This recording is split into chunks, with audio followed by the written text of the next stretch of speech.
どうしてカリフォルニアはこんなことになってしまったのか。現役電車運転士の T 学長です。生徒のユンです。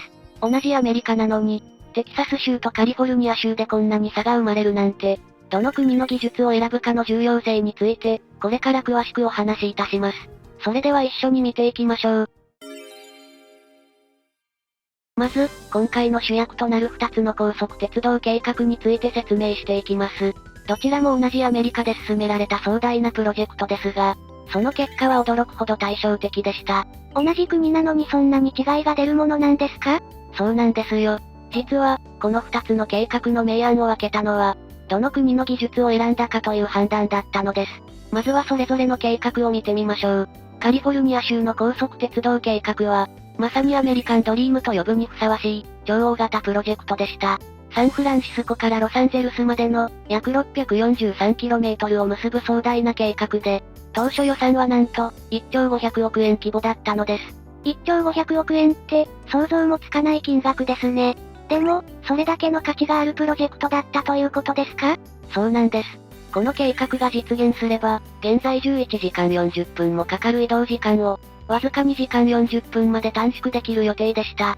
つまり、移動時間を約5分の1にまで縮める、革命的な交通手段になるはずだったのです。それはすごいです。一方で、テキサス州は現実的なアプローチを取りました。テキサス州の計画は、ダラスとヒューストン間の約 385km を結ぶもので、カリフォルニアと比べると規模は小さいものでした。しかし、現在5時間半かかる移動時間を1時間半に短縮するという、これもまた画期的な計画だったのです。どちらも素晴らしい計画に聞こえますが、何がそんなに違いを生んだのですか？ここでとある問題が発生したのですが、ユンちゃんにクイズです。カリフォルニア州の高速鉄道計画の建設費用は、最終的に当初予算の何倍まで膨らんだと思いますか？ 1、2倍、2、5倍、3、10倍。大きなプロジェクトだから、1の2倍くらいでしょうか？残念ながら正解はなんと3の約10倍です。当初99億ドルだった予算が、最終的には1000億ドル以上に膨れ上がってしまったのです。10倍って、一体何が起こったんですか？それが今回の核心部分なのです。2つの州は全く異なる技術選択をしました。カリフォルニア州は、建設コストの安さを重視して中国企業の技術を検討し、一方のテキサス州は、実績と安全性を最優先に考えて日本の新幹線技術を採用したのです。そして、この技術選択の差が後に決定的な運命の分かれ道となりました。なるほど。具体的に説明しますと、カリフォルニア州高速鉄道局は、2008年に住民投票で99億5000万ドルの州債発行が承認された際、当初は日本、中国、ヨーロッパなど、複数の技術を検討していました。最終的には国際競争入札を採用しましたが、中国企業も積極的にアプローチを行い、低価格での提案や資金調達支援を含む、包括的なパッケージを提示していたのです。中国企業は魅力的な提案をしていたということですね。はい、一方テキサス州のテキサスセントラルパートナーズ社は、2013年の設立当初から日本の JR 東海との技術提携を決定していました。N700S 系新幹線をベースとした高速鉄道システム全体の導入を決めたのです。この選択の背景には新幹線が持つ60年以上の実績と、運行中の死亡事故ゼロという世界的にも類を見ない安全記録がありました。このチャンネルではおなじみの情報ですね。さらに注目すべきは、アメリカ連邦鉄道局が、テキサス新幹線のために特別な安全基準、RPA、地域パートナーシップ協定を2020年に制定したことです。これは、新幹線の事故を防ぐという安全思想が、アメリカの従来の事故に耐える思想とは根本的に異なっていたためです。アメリカが安全基準を変更するって、それほど日本の技術が評価されたということですね。まさにその通りです。そして、この技術選択の差が、後に2つのプロジェクトの運命を大きく左右することになるのです。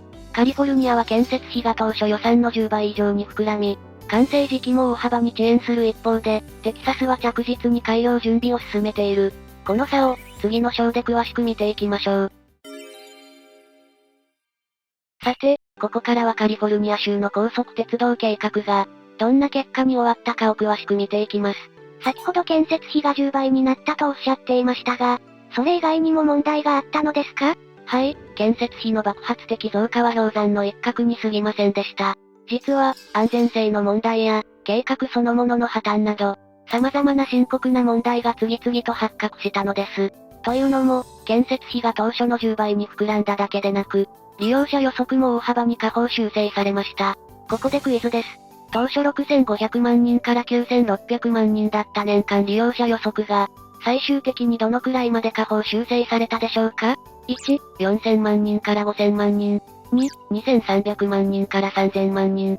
3、1500万人から2000万人。費用が10倍になったということは、利用者予測も大幅に減ったと思います。なので2の2300万人から3000万人でしょうか？正解です。実に予想利用者数が3分の1以下になってしまったのです。これは計画の根本的な甘さを物語っています。そもそもなぜこんなことになったのでしょうか？その背景には、中国の高速鉄道技術が抱える深刻な安全性の問題があり、実際に中国では、高速鉄道で重大な死亡事故が複数回発生していたのです。2008年に山東省四白市で発生した T195 列車事故では、速度制限時速80キロ毎時を大幅に超過して、時速131キロで急カーブに進入し、脱線、対向列車と正面衝突して、72名が死亡、416名が負傷しました。それは本当に深刻な事故ですね。さらに2011年には、浙江省雲州市で落雷による信号システム故障後、先行列車が停車中に後続列車が追突する事故が発生しました。この事故では40名が死亡、200名以上が負傷したのです。40名もですか？特に問題だったのは、事故後に車両の埋設処理や情報隠蔽が行われ、社会的な批判が高まったことでした。アメリカの厳しい安全基準を考えると、これらの事故歴を持つ中国技術では、到底承認を得ることは困難でした。国土交通省運輸安全委員会の統計によると、日本では2022年の鉄道事故件数は518件でしたが、乗客の死亡事故は0件。一方、アメリカでは年間脱線事故だけで1333件、衝突事故が114件も発生しているという状況です。アメリカも多いですね。このような状況を受けて、計画は完全に破綻することになりました。なるほど、そう聞くと納得できます。そして2016年、カリフォルニア州はついに中国企業との合弁を解消することになりました。これは、安全性への懸念と建設費の増大が主な理由で、さらに決定的だったのは、2019年2月にガビン・ニューサム知事が、コストと時間がかかりすぎるとして、当初のサンフランシスコからロサンゼルス間の計画撤回を表明したことです。知事が計画撤回を表明するってよほどのことですよね。その通りです。ニューサム知事は、経済的に困窮しているカリフォルニアのセントラルバレーで、すでに進行中の区間の建設を優先すると述べ、事実上、壮大な州全体をつなぐ高速鉄道の夢を諦めることになったのです。2025年現在でも、完成時期は未定。さらに700億ドルの追加資金が必要とされています。つまり、カリフォルニア州は安いという理由だけで中国技術を検討した結果、安全性の問題、建設費の爆発的増加、そして最終的な計画破綻という、三重の大失敗を招いてしまったのです。テキサス州はどうだったのでしょうか？次の章で詳しく見ていきましょう。はい、お願いします。カリフォルニア州の惨状とは対照的に、テキサス州では信じられないことが起こっています。なんと、アメリカの他の州までもが、テキサス方式を真似したいと言い出しているのです。どういうことですか？テキサス州の何がそんなにすごいんでしょうか？詳しくは後ほどお話ししますが、日本の技術がアメリカで想像以上の成果を上げているんです。つまり、テキサス州は日本の新幹線技術を選択することで、アメリカ全体の鉄道界に革命を起こしているということです。まず、数字で見る技術力の差が圧倒的なんです。エネルギー効率を比較すると新幹線が 13.1kW です。他の国の技術と比べるとどうなんですか？例えば、中国の CR システムは 15.8kW、フランスの TGV は 26kW、ドイツの ICE は 24kW となっています。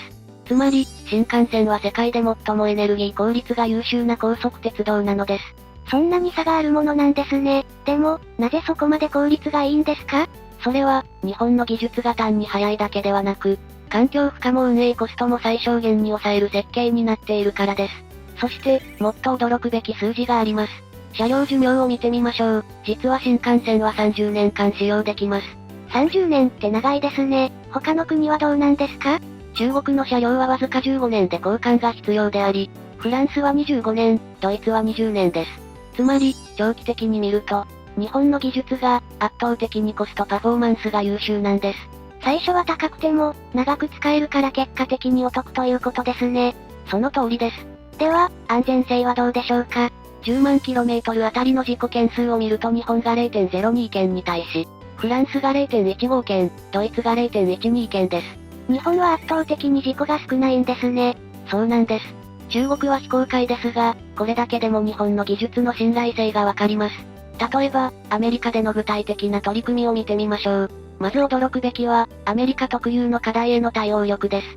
テキサス新幹線では、車体や窓ガラスに銃弾対策が施されています。銃弾対策？それは本当にアメリカならではですね。そうなんです。これはアメリカの治安状況を考慮した措置で、車体走行にチタン複合材を採用しました。コストは 18% 増加しましたが安全性を確保できました。また、高温、乾燥、砂塵対策も徹底されています。テキサスの厳しい気候に対応するため、車両の冷却システムを強化しました。日本とは全然違う環境ですもんね。そうですね。そして他には特殊なフィルターシステムも開発されました。さらに、落書きやバンダリズム対策として、特殊なコーティング材料も開発されています。これらは日本では必要なかった技術革新です。そして、メートル砲の全面採用も画期的でした。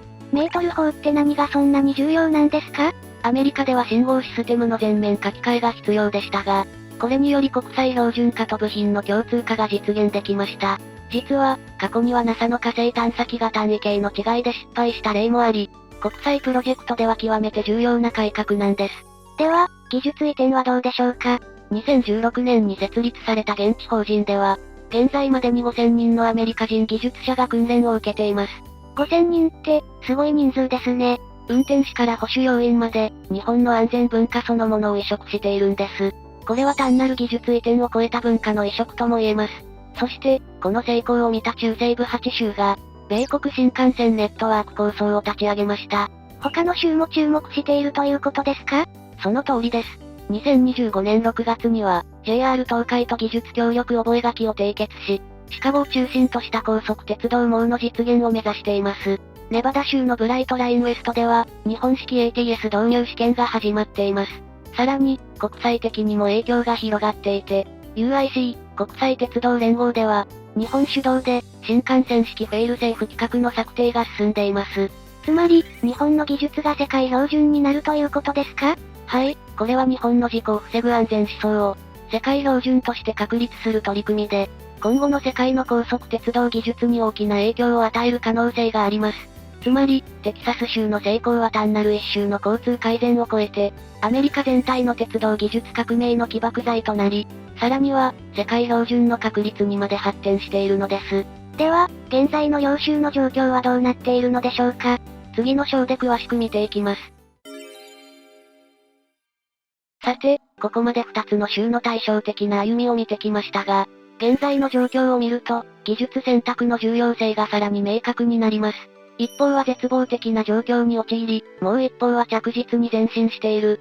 この差は一体何を物語っているのでしょうか。確かに、ここまで大きな差が生まれるとは思いませんでした。現在はどうなっているんですか？実は、2025年現在の状況を見ると、技術選択がいかに重要だったかが痛いほどよくわかります。つまり、安いだけで技術を選ぶことの危険性と、実績と信頼性の重要性が、現実の結果として明確に示されたということですね。まず、カリフォルニア州の現在の状況は絶望的です。建設費は1280億ドル、約19兆円にまで膨れ上がり、完成時期は全く未定。さらに2025年に、トランプ政権が、約40億ドルの連邦補助金取り消しを検討しており、運輸長官は、米国の納税者にとって適切な投資とは言えないと厳しく批判しました。19兆円で完成の見通しが立たないなんて本当に深刻ですね。一方、テキサス州は、2026年開業に向けて着実に準備が進んでいます。JR 東海との技術提携により、N700S 系新幹線の現地使用化が完了し、アメリカが特別に制定した RPA 安全基準により、新幹線技術の導入が正式に承認されています。では、この2つの事例から私たちは何を学ぶべきでしょうか？第一の教訓は、安いだけで技術を選ぶことの危険性です。カリフォルニア州は中国企業の低価格提案に魅力を感じましたが、安全性の問題と建設費の爆発的増加を招きました。まさに安物買いの銭失いが大規模に起こってしまったのです。初期コストの安さに惑わされて、長期的なリスクを軽視してしまったということですね。その通りです。第2の教訓は、実績と信頼性の重要性です。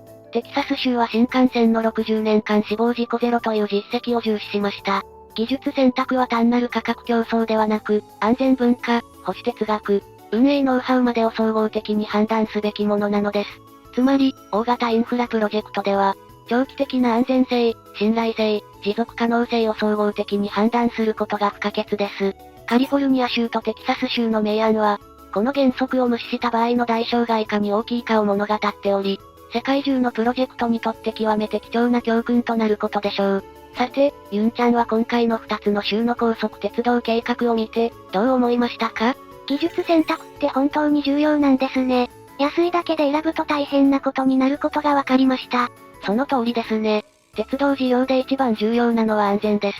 そのため、確実な技術と実績のある企業を選ぶことが何より大切なのです。日本の新幹線技術がアメリカでも認められたことは、私たちにとって誇らしいことです。皆さんはこの技術選択の差をどう思いますか？コメント欄で教えてください。ここまで見ていただいた方は立派な本学の生徒です。これからも一緒に鉄道に関して考えていきましょう。このチャンネルでは、現役電車運転士の私が鉄道について解説していきます。もしこの動画が参考になったという方は、チャンネル登録と高評価をお願いします。また、このチャンネルで取り扱ってほしいテーマや、現役電車運転士の私に聞きたいことがあれば、コメント欄にコメントをお願いします。それでは今日はこの辺りで失礼します。最後までご視聴ありがとうございました。